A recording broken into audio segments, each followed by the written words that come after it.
Hello बच्चों, आप लोग इलेक्ट्रिक फोर्स जानते हो between the charge versus charge. एक पॉइंट चार्ज दूसरे पॉइंट चार्ज पर जो फोर्स लगाता है उस फोर्स को निकालने का जो फार्मूला है given by the coulomb. Coulomb ने ये फार्मूला दिया। इस फार्मूले में Q1 और Q2 पॉइंट चार्जेस हैं, R उनके बीच का डिस्टेंस है। और एक थ्योरेटिकल क्वेश्चन है कि जो electric force between the point charges है वो डिस्टेंस पर कैसे डिपेंड करता है। तो electric force between the point charges distance के इनवर्सली प्रोपोर्शनल है। इनवर्सली प्रोपोर्शनल है स्क्वायर ऑफ डिस्टेंस के, F प्रोपोर्शनल टू 1/r²। लेकिन आज हम इस क्लास में बात करेंगे electric force between dipole dipole. एक डाइपोल दूसरे डाइपोल पर कितना फोर्स लगाता है उस फोर्स की वैल्यू कैलकुलेट करेंगे। और इसको करने के लिए जो कॉन्सेप्ट हम यूज करेंगे वो कॉन्सेप्ट है कि force, conservative force is equal to minus का डिफरेंशिएशन, किसका differentiation, of potential energy with respect to position. और पोजीशन को हम लोगों ने इलेक्ट्रोस्टैटिक्स में R से लिखा है। ये कॉन्सेप्ट हम इस आर्टिकल में यूज करेंगे। और ये कॉन्सेप्ट आया कैसे तो उसको भी देख लिया गया। देखिए, आप जानते हो W is equal to minus का डेल्टा U होता है। ये W is equal to minus का डेल्टा U। और कैलकुलस की लैंग्वेज में लिखें तो W is equal to minus का DU। ये DU, W means work done, force into displacement. तो force into displacement is equal to minus का DU। तो ये देखिए F इज इक्वल टू आ जाएगा माइनस का DU/dr। तो यहाँ पर लिखा जाए F is equal to minus का DU/dr। और इसी DU/dr को क्या पढ़ेंगे, differentiation of potential energy with respect to position. अब हमारे पास में डाइपोल डाइपोल इंटरेक्शन डिस्कस करना है हमको। तो हमारे पास में दो डाइपोल हैं और जो पहला केस हम डिस्कस कर रहे हैं, केस नंबर 1, कि दोनों जो डाइपोल हैं, two electric dipole are placed such that their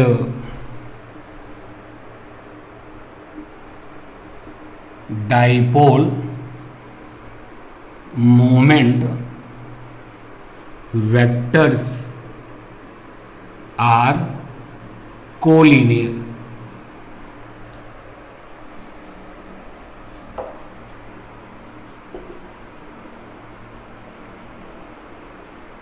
collinear diagram से समझते हैं कोलिनियर का क्या मतलब है। जैसे ये पहला इलेक्ट्रिक डाइपोल है और इस इलेक्ट्रिक डाइपोल का जो डाइपोल मोमेंट वेक्टर है वो है P1। Dipole moment vector P1 dipole. और जो दूसरा डाइपोल है उस डाइपोल का जो डाइपोल मोमेंट वेक्टर है वो P2 है। तो आप देख सकते हो कि दोनों के दोनों डाइपोल मोमेंट वेक्टर एक ही लाइन में है। कोलिनियर का मतलब ये हो गया। अच्छा, दोनों जो डाइपोल हैं कोलिनियर हैं और एक दूसरे पर इंटरेक्शन लगा रहे हैं, फोर्स लगा रहे हैं। उस फोर्स को कैलकुलेट करना है। तो हमें पता है कि डाइपोल का सेंटर होता है। तो सपोज कर लिया कि इन दोनों डाइपोल के जो सेंटर हैं वो एक दूसरे से R डिस्टेंस पर हैं। R डिस्टेंस पर एक दूसरे से दोनों डाइपोल के सेंटर हैं। तो यहाँ पर जो R है वो डिस्टेंस हो गई between centre of dipoles, between centre of dipoles. तो सेंटर ऑफ डाइपोल्स के जो बीच का डिस्टेंस है वो r। अब कंसीडर करते हैं कि एक डाइपोल टेस्ट है और दूसरा वाला डाइपोल सोर्स है। कॉन्सेप्ट आपको टेस्ट और सोर्स का तो पता ही है। सोर्स वो जो फोर्स लगाएगा, टेस्ट वो जो फोर्स खाएगा, जो फोर्स फील करेगा। तो सपोज कर लेते हैं कि ये वाला डाइपोल जो है वो सोर्स है और ये वाला जो डाइपोल है वो टेस्ट। तो अब सोर्स वाले डाइपोल ने r डिस्टेंस पर इलेक्ट्रिक फील्ड डेवलप की होगी, क्योंकि सोर्स का काम होता है फील्ड डेवलप करना और उस फील्ड की एनर्जी टेस्ट वाले पर फोर्स बनाती है। तो यहाँ पर हम लोग किसको सोर्स मान रहे हैं? उस डाइपोल को सोर्स मान रहे हैं जिसका कि डाइपोल मोमेंट P1 है। तो इलेक्ट्रिक फील्ड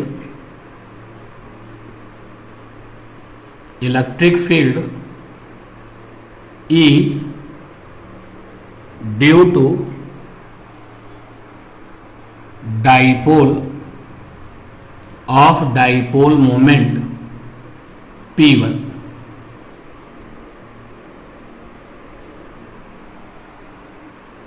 तो इलेक्ट्रिक फील्ड कितनी डेवलप करेगा? तो अगर आप देखिए तो ऑब्जर्वेशन पॉइंट ये है, इस पॉइंट पर इलेक्ट्रिक फील्ड निकाली जा रही है। तो ये जो पॉइंट है आपका वो इस वाले डाइपोल के करस्पॉन्डिंग कैसा है? एक्सियल पोजीशन पर है, एंड ऑन पोजीशन पर है। तो E आ जाएगा, क्योंकि ये इलेक्ट्रिक फील्ड किसने डेवलप किया है? इस वाले डाइपोल ने, जिसका कि डाइपोल मोमेंट P1 है। तो मान लिया उस इलेक्ट्रिक फील्ड को हमने E1 से लिखा। तो 1/4 pi epsilon not 2P1/r⁻³ axial position पर डेवलप होने वाली इलेक्ट्रिक फील्ड को आप जानते हो। अब इस इलेक्ट्रिक फील्ड में कौन रखा हुआ है? तो आंसर है कि दूसरा डाइपोल रखा हुआ है, जिसका कि डाइपोल मोमेंट P2 है। तो उस डाइपोल की, जिसका कि डाइपोल मोमेंट P2 है, ये इलेक्ट्रिक फील्ड में रखा हुआ है। हम निकालते हैं पोटेंशियल एनर्जी कैपिटल U।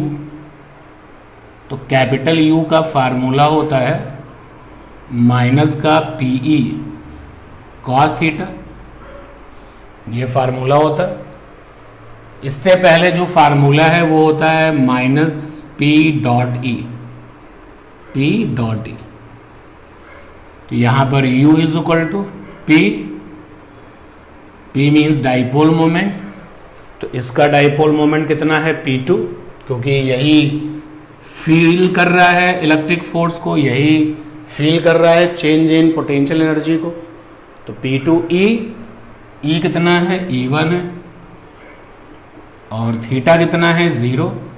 आप देख सकते हैं कि इस पॉइंट पर जो E1 वाली इलेक्ट्रिक फील्ड होगी, तो E1 वाली इलेक्ट्रिक फील्ड की डायरेक्शन वही होगी जो इस P1 की है, और P1 की डायरेक्शन और E1 की डायरेक्शन सेम, और E1 की डायरेक्शन और P2 की डायरेक्शन कितने एंगल पर है? 0 डिग्री पर। तो यहां से रिजल्ट आ गया U is equal to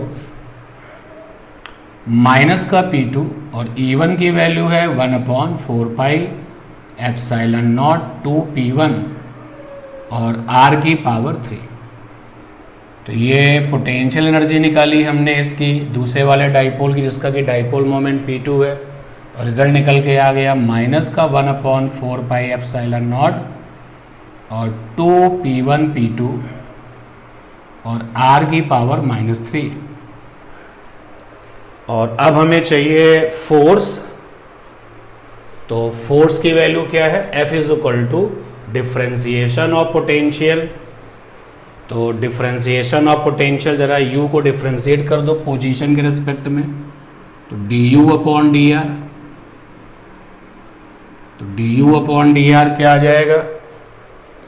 minus 2P1 P2 upon 4 pi epsilon not ddr r⁻3। ये लाइन आपको क्लियर हुई होगी। भाई हमने यहाँ पर डिफ्रेंशिएट किया तो D U by D are यहाँ पर भी, और इस तरफ राइट हैंड साइड में भी डी आर।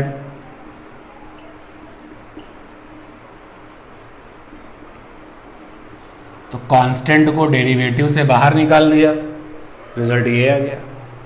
अब x की पावर n का डिफ्रेंसिएशन क्या होता है, n x की पावर n माइनस वन, तो ये आएगा D U by D R minus का 2p1 p2 4 pi epsilon naught, और ये आएगा -3 और r की पावर -3 -1। तो D U by D R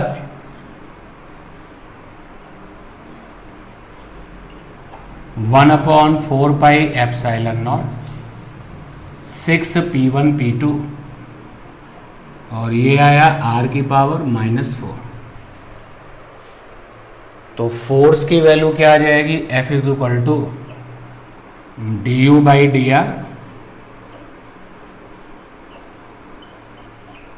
minus sign, तो यहां पर मॉड ऑफ फोर्स आ जाएगा। अगर हम साइन को अवॉइड करें तो D U by D are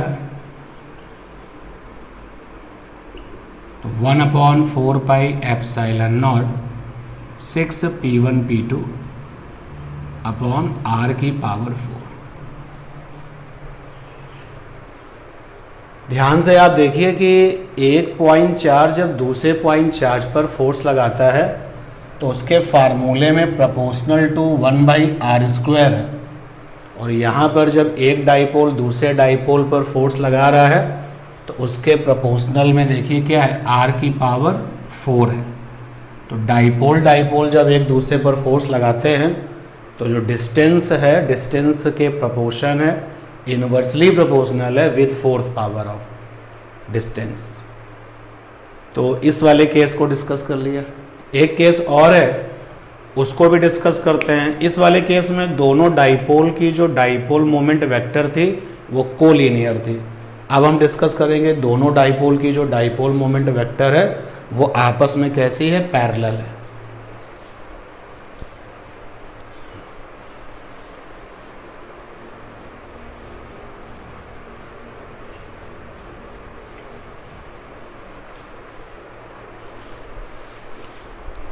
तो ये रहा डाइपोल जिसका कि डाइपोल मोमेंट P1 है, ये रहा दूसरा डाइपोल, इसका डाइपोल मोमेंट P2 है, और ये रहा केस नंबर 2। तो लिखने की जरूरत नहीं है, मैं बता रहा हूँ आपको, दोनों के दोनों डाइपोल मोमेंट वेक्टर्स आपस में पैरेलल हैं।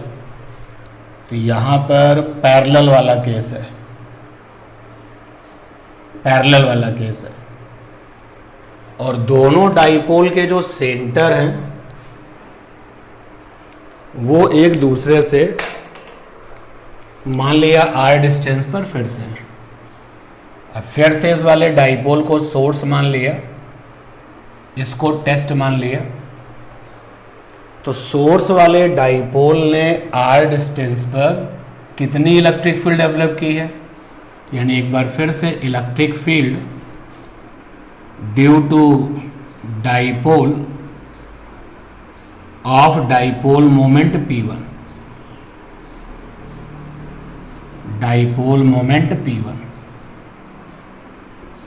तो आप देख सकते हैं कि इस डाइपोल के रेस्पेक्ट में जो ये जगह है, ये जो ऑब्जर्वेशन पॉइंट है, ये कैसा है, आंसर है इक्वेटोरियल पोजीशन।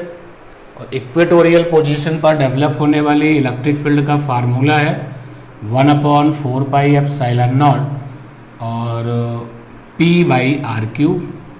यहाँ पर आ जाएगा P1/r³। सपोज कर लिया कि P1 डाइपोल मोमेंट से डेवलप होने वाली फील्ड E1 है।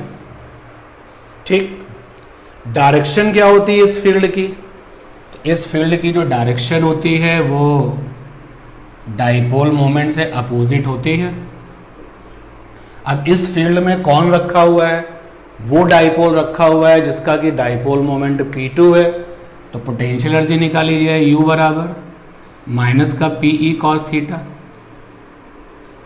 यहाँ से u की वैल्यू आ गई -p for p2, e for e1 and theta for 180, क्योंकि अब की बार डायरेक्शन e1 की डायरेक्शन और p2 की डायरेक्शन एक दूसरे से अपोजिट है। तो u की वैल्यू आ गई माइनस, cos 180 की वैल्यू माइनस आएगी तो प्लस बना देगा, p2 और e1 की वैल्यू होगी 1/4 पाई एप्सिलॉन नॉट p1/r3। अब इसको फिर से डिफ्रेंशिएट कर लें तो du/dr, तो ddr और 1/4 pi epsilon naught p1 p2 upon r की पावर 3। तो du/dr is equal to p1 p2 upon 4 pi epsilon naught और r की पावर -3। फिर से डिफ्रेंशिएट करो तो ये आएगा du/dr is equal to p1 p2 4 pi epsilon naught -3 r की पावर -4। तो फिर से मॉड लिया जाए तो मॉड ऑफ फोर्स आ जाएगा, साइन को ड्रॉप कर लेते हैं, वैल्यू पे फोकस कर रहे हैं तो निकल के आ गया 1/4 pi epsilon not 3p1 p2 upon r की पावर 4। दोनों ही केसेस में जो फोर्स है वो डिस्टेंस r के इनवर्सली प्रोपोर्शनल है विद फोर्थ पावर। तो यहाँ पर जो f का और r का जो रिलेशन है वो भी फोर्थ पावर के। बहुत इंपॉर्टेंट क्वेश्चन रहता है ये कि जब डाइपोल एक दूसरे पर फोर्स लगाते हैं तो उस फोर्स का डिस्टेंस के साथ क्या रिलेशन है। वो फोर्स डिस्टेंस के साथ में इनवर्सली प्रोपोर्शनल है with fourth power of distance. तो ये आर्टिकल कंप्लीट हो गया।